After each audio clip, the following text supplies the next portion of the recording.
പട്ടിണി കിടന്നിട്ടുണ്ട്, വാടക വീട്ടിൽ നിന്ന് ഇറങ്ങേണ്ടി വന്നിട്ടുണ്ട്. എന്നിട്ടും പുത്തമ്പുരയ്ക്ക് ബാലൻ ഒരുത്തന്നെ കാല് പിടിച്ചിട്ടില്ല. അറിയോ?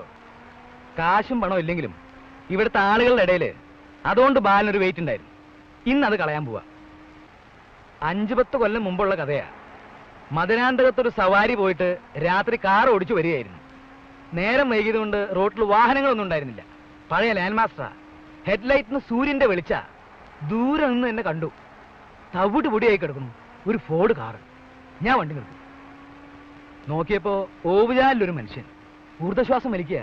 ചോര ഒരുപാട് പോയിട്ടുണ്ട്. ഞാൻ അയാളെ വലിച്ചു വണ്ടിക്കകത്തിട്ടു. പിന്നെ 100 മൈൽ സ്പീഡിൽ ഒറ്റ പോക്ക. 10 മിനിറ്റ് കൊണ്ട് ജനാസ്പത്രിയിൽ എത്തിച്ചു. അപ്പോഴേക്കും ആള് കാഞ്ഞു പോയി കാണും അല്ലേ?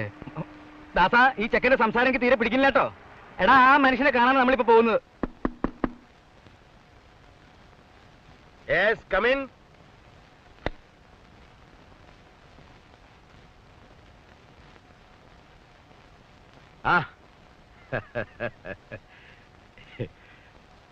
എന്തൊക്കെയാണ് ബാല, ഈ പാവപ്പെട്ടവനൊക്കെ താൻ മറന്നു കാണുമെന്നാ കരുതിയത്.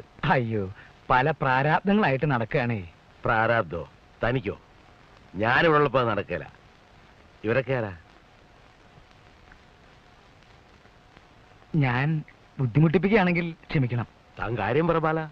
എനിക്ക് വളരെ വേണ്ടപ്പെട്ട കുട്ടികളാ. പറഞ്ഞോ. എനിക്ക് വേറെ ആരോടും പറയാനില്ല. രണ്ടാൾക്കും എന്തെങ്കിലും ഒരു ജോലി.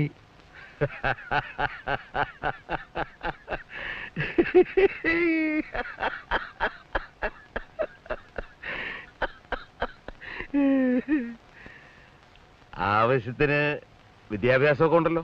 ഞാൻ ബികോം പാസ്സായിട്ടുണ്ട്, ഫസ്റ്റ് ക്ലാസ്. ഇവൻ BSc പ്രീ ഡിഗ്രി. ഇന്ന് തന്നെ ജോയിൻ ചെയ്യുന്നോ? ഈ ബാലൻ എനിക്ക് അത്രയ്ക്ക് വേണ്ടപ്പെട്ടയാളാ, അതുകൊണ്ടായി ചോദിക്കുന്നേ. ഓ, താൻ ഇപ്പോഴെങ്കിലും ഒരു കാര്യത്തിന് എന്നെ തിരക്കി വന്നല്ലോ, അതാ എനിക്ക് സന്തോഷം. ഈ ദാസന്റെ കാര്യ എനിക്ക് പ്രധാനം. എന്റെ കാര്യവും ബാലേട്ടന് വളരെ പ്രധാനമാണ്. ദാസൻ കൊമേഴ്സ് ആയതുകൊണ്ട് അക്കൗണ്ട് സെക്ഷനിൽ വർക്ക് ചെയ്യട്ടെ. ഞാനും. ഇയാള് തൽക്കാലം ഗോഡൌണില്ല, ഒഴിവ് വരുമ്പോ ഓഫീസിൽ കയറാം. അതൊക്കെ പിന്നെ ബുദ്ധിമുട്ടാവില്ല. അത് നിനക്കൊരു ബുദ്ധിമുട്ടാവില്ല. അതിനുള്ള വിദ്യാഭ്യാസമല്ലേ ഉള്ളൂ. മുതലാളി പറഞ്ഞത് കേട്ടാ മതി. അത് മതി. അപ്പോ നാളെ തന്നെ? അത് നിങ്ങളുടെ ഇഷ്ടം.